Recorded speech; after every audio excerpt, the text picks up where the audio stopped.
Assalamualaikum warahmatullahi wabarakatuh. Perkenalkan, kami dari kelompok 1 yang terdiri dari 7 anggota. Di sini kami akan memperkenalkan masing-masing dari anggota kelompok 1. Dimulai dari Adi. Perkenalkan, nama saya Alif Fitra dari kelas 10-11. Kenalkan, nama saya Santaro dari kelas 11. Perkenalkan, nama saya Adam dari kelas 10-11. Dan saya perkenalkan, nama saya Adam dari kelas 10-11. Perkenalkan, nama saya Asmani dari kelas 11. Perkenalkan, nama saya Agama Islam Sabira dari kelas 11. Perkenalkan, saya Dimina Sria dari kelas 10-11. Kami di sini dari SMA N1 Kraken diberikan tugas video membahas tentang sejarah Islam. Sejarah masuknya Islam di Indonesia.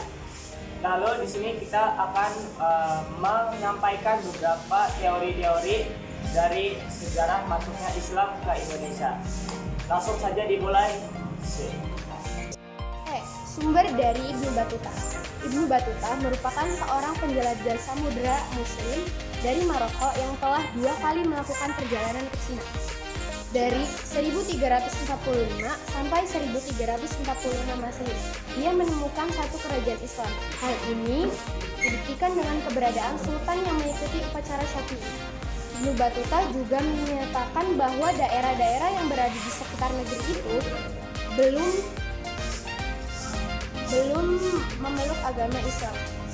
Ibnu Battuta menemukan satu makam bertanda Islam.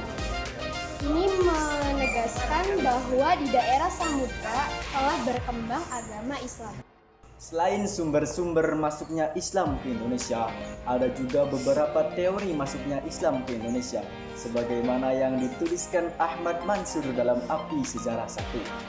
Yang nomor 1, teori menurut Profesor Dr. Czeslaw Hardonje. Yang nomor 2, berita Cina dinasti Tang. Nomor 3, teori Persia Profesor Dr. Jajadiningrat. Yang nomor 4, teori Profesor Dr. Slamet Muljana. Yang nomor 5, teori maritim N.A. Balong. Menurut Prof. Dr. Czeslaw Hardonje, Islam tidak mungkin masuk ke Nusantara langsung dari Arab tanpa memulai ajaran tasawuf yang berkembang di Kerajaan India. 2. Teori Mekah Prof. dari Buya Hamka.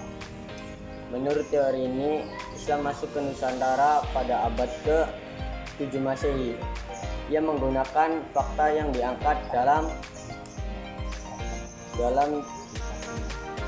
berita Cina dinasti Tang dalam seminar masuknya agama Islam ke Indonesia di Medan pada tahun 1963. Berita Cina dinasti Tang tersebut disebutkan terdapat daerah hunian wirausahaan Arab Islam di pantai barat Sumatera, maka disimpulkan Islam masuk ke Indonesia dari Arab. Teori Persia Prof. D.F. Jajadiningrat.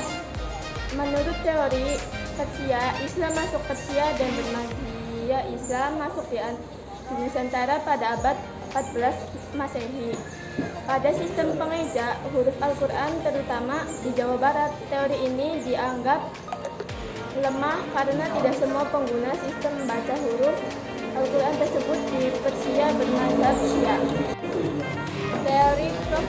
Dr. Slamet Muljana, Islam masuk pada akhir abad ke-9 Masehi. Contohnya Sunan Gunung Jati memiliki nama Cina To'abo. Orang yang bahasa Cina dituliskan bahasa Cina. Oleh karena itu teori ini dinamakan nilai yang sangat lemah. Teori maritim N.A. Balok. Menurut N.A. Balok, dari sejarawan Pakistan, ajaran Islam diperkenalkan di pantai-pantai Nusantara hingga ke Cina Utara oleh para wirausahaan dari Arab melalui jalur perdagangan. Islam masuk pada abad ke-1 Hijrah atau abad ke-7 Masehi. Pada proses dakwah pengenalan ajaran Islam Ini berlangsung selama 5 abad, dari abad ke-1 hingga abad ke-5 atau abad ke-7 hingga ke-12 Masehi.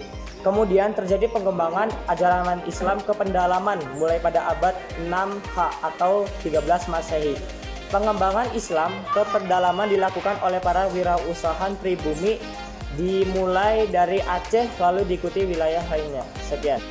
Ya, begitu tadi beberapa penyampaian dari kami tentang beberapa teori dari masuknya ajaran agama Islam di sini melalui sumber Ibnu Battuta. Semoga dengan apa yang kami sampaikan dapat memberikan edukasi untuk kalian semua.